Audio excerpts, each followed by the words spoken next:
चिन्छ उनलाई हजुर आइमी मान्छे हो हजुर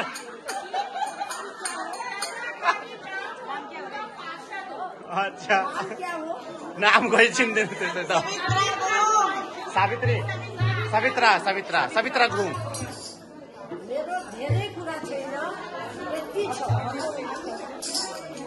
सबैले मै हुँ भन्नको जरुरत छैन राइट हजुर हजुर कुछ एक्जाम्पल बनो भाग्छुमा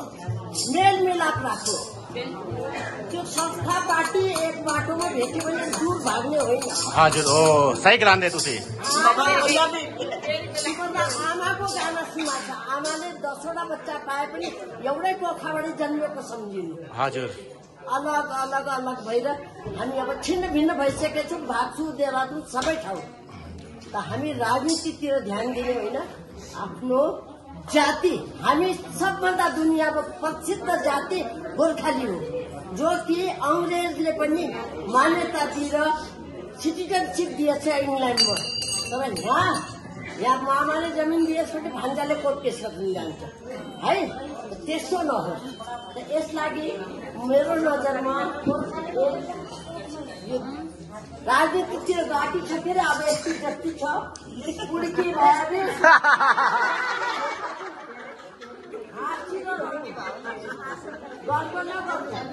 आशीर्वाद हमेसा रहोस् म यस्तै छु अब त आशीर्वाद माथिबाट खाइदिनु मैले है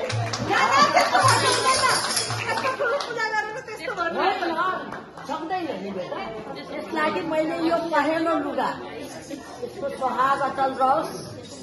जातिको पनि सुहाग हो त तन्नातनी र धन पैसाले मात्रै राजनीति जित्न सक्दैन अगर जनतासित आफ्नो गोर्खालीसित मिलिजुलेर फकाएर भए पनि एउटा जना गोर्खाली खडा भइजा सक्लौ त्यसको लागि मेरो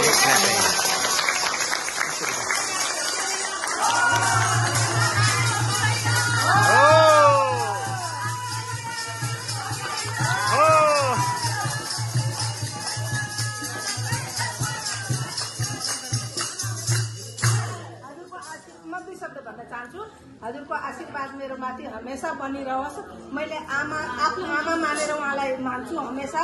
मेरो लागि योभन्दा ठुलो उपहार अरू केही पनि छैन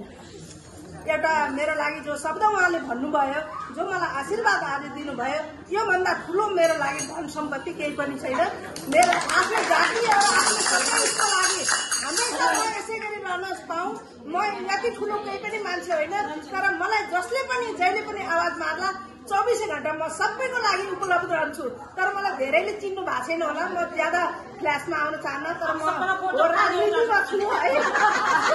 मेरो ब्याकग्राउन्ड त राजनीति नै छ है तर म यहाँ अब पूजाको ठाउँमा यस्तो कुरा गर्ने होइन तर म एउटा समाजसेविकाको रूपमा हमेसा आफ्नो जातिको लागि जहाँ जरुरत परे पनि अरूको लागि पनि उपलब्ध रहनेछु मलाई यति ठुलो सम्मान दिनुभएकोमा तपाईँको धेरै धेरै धन्यवाद